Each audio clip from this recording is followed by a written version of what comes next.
সারা দেশে কিন্তু বেড়েই চলেছে হাম আর হাম উপসর্গে আক্রান্ত রোগীর সংখ্যা।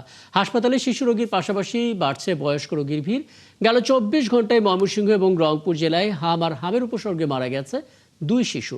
এই পরিস্থিতিতে টিকাদান কর্মসূচি চলমান রয়েছে, তবে সেবা দিতে গিয়ে সীমাবদ্ধতার কথাও জানিয়েছেন চিকিৎসকরা।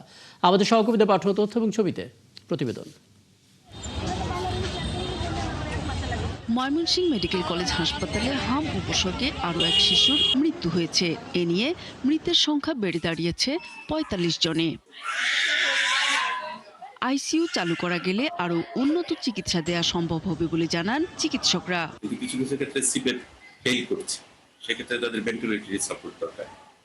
সেক্ষেত্রে আমরা ঢাকার সাথে কমিউনিকেট করছি যেখানে সাপোর্ট আছে। ২৪ ঘন্টায় একই উপসর্গে রংপুর মেডিকেলে ৫ মাসের এক শিশুর মৃত্যু হয়েছে। এ নিয়ে সেখানে শিশু মৃত্যুর সংখ্যা দাঁড়ালো ৬ জনে। সিলেটের শিশুদের পাশাপাশি বয়স্করাও হাম উপসর্গ নিয়ে হাসপাতালে ভর্তি হচ্ছেন, তবে তাদের সুস্থ হওয়ার হার শিশুদের তুলনায় বেশি। হাসপাতাল কর্তৃপক্ষ জানায় হাম নিয়ন্ত্রণে টিকার কোনো বিকল্প নেই। পটুয়াখালীতে হাম সংক্রমণ এখনও ঊর্ধ্বমুখী, বাড়ছে বয়স্ক রোগীও। ৬০ শয্যার হাম আইসোলেশন ওয়ার্ডে ৩ গুণ রোগী বেশি থাকায় চিকিৎসা সেবা ব্যাহত হচ্ছে। ডাক্তার তো আসলে এই জায়গায় আসেনি, আমরা ডাক্তার ওই যে দুজন আছে যে ডিউটিতে থাকে যে ঈদ পরবর্তী সময় আমাদের গড়ে প্রতিদিন ৩০ থেকে ৩৫ জন নতুন রোগী ভর্তি হচ্ছে। আমাদের গত ২৪ ঘন্টায় নতুন ২৭ জন সহ আজ এখন পর্যন্ত আমাদের ওয়ার্ডে ২৩৫ জন রোগী চিকিৎসাধীন আছেন। বরগুনায় ২৪ ঘন্টায় নতুন করে আরও ১৩ জন রোগী হাম উপসর্গে শনাক্ত হয়েছে। এ নিয়ে জেলায় মোট আক্রান্তের সংখ্যা বেড়ে দাঁড়িয়েছে ৬৭৫ জনে।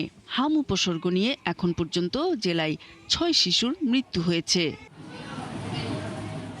কুড়িগ্রামেও বেড়েছে হামের প্রাদুর্ভাব। ঈদের ছুটিতে মানুষ নানা জায়গা থেকে সংক্রমণ ছড়িয়েছে বলে জানান এলাকার লোকজন।